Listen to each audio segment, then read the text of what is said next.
What if a king could be crowned, challenged in court, isolated by ancient ritual, and still stand at the center of one of Africa's most powerful kingdoms, all within a few turbulent years?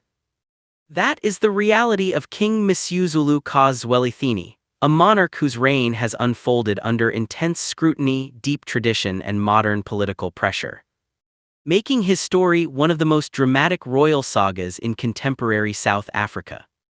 King Misuzulu rose to the throne following the death of his father, King Goodwill Zwelithini, the longest-reigning monarch in the country's history. For nearly 5 decades, Zwelithini embodied stability for the Zulu nation, so his passing did not just leave a vacant throne, it created a vacuum of authority, unity, and direction. Into that space stepped Misuzulu, a son raised partly outside the daily spotlight of royal politics, suddenly tasked with carrying the weight of millions of people and centuries of tradition on his shoulders. From the very beginning, his accession was anything but smooth.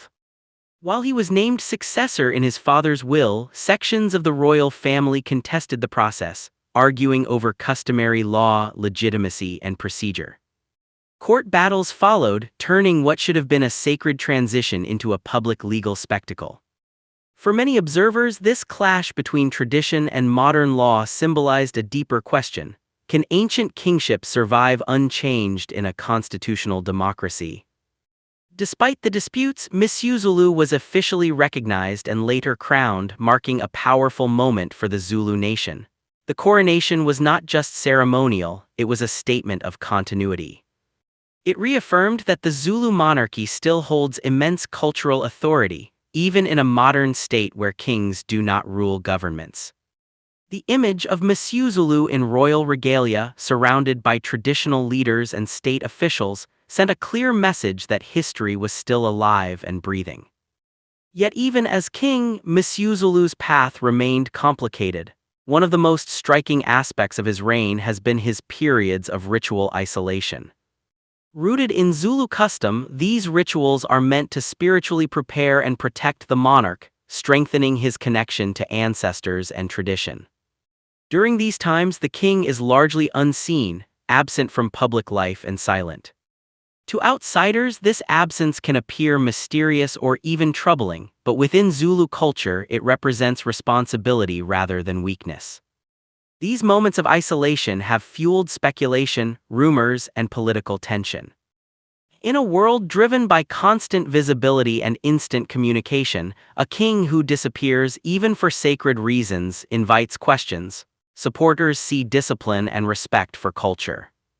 Critics see uncertainty and vulnerability. This contrast highlights the unique challenge Misuzulu faces, ruling symbolically in two worlds that operate on very different clocks. Another defining feature of his reign has been the issue of unity. The Zulu nation is vast, influential, and diverse, with internal divisions shaped by history, politics, and family lines. Misuzulu inherited not only a crown, but also unresolved tensions within the royal household itself.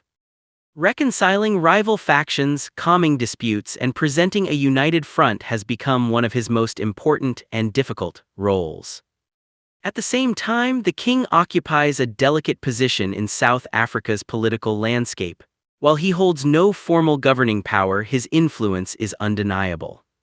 Traditional leaders, rural communities, and cultural institutions look to him for guidance and legitimacy. Every public appearance, every statement, and even every silence carries weight. Navigating this influence without overstepping constitutional boundaries requires careful balance, especially in a nation sensitive to the separation between culture and state power.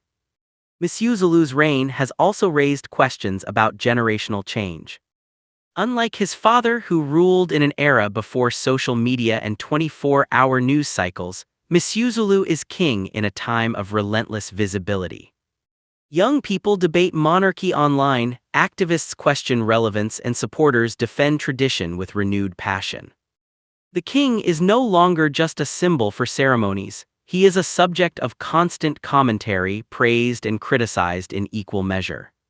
What makes his story particularly compelling is that it is still unfolding. This is not a completed chapter in history but a living narrative. Each ritual, court ruling, public appearance, or reconciliation effort adds another layer to his reign. Observers are watching to see whether he will consolidate authority, heal divisions, and redefine what it means to be a traditional king in a modern African democracy. At its core, the story of King Misuzulu is not simply about power or controversy. It is about inheritance of culture, responsibility, and expectation. It is about a man standing at the crossroads of ancestry and modernity, trying to honor the past without being trapped by it.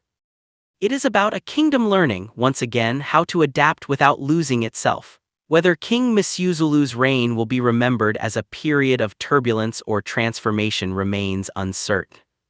What is clear is that his journey captures a rare moment in history where ancient crowns meet modern courts, sacred rituals confront public scrutiny. And a king must define his legacy not only by tradition, but by how he survives the storm around it.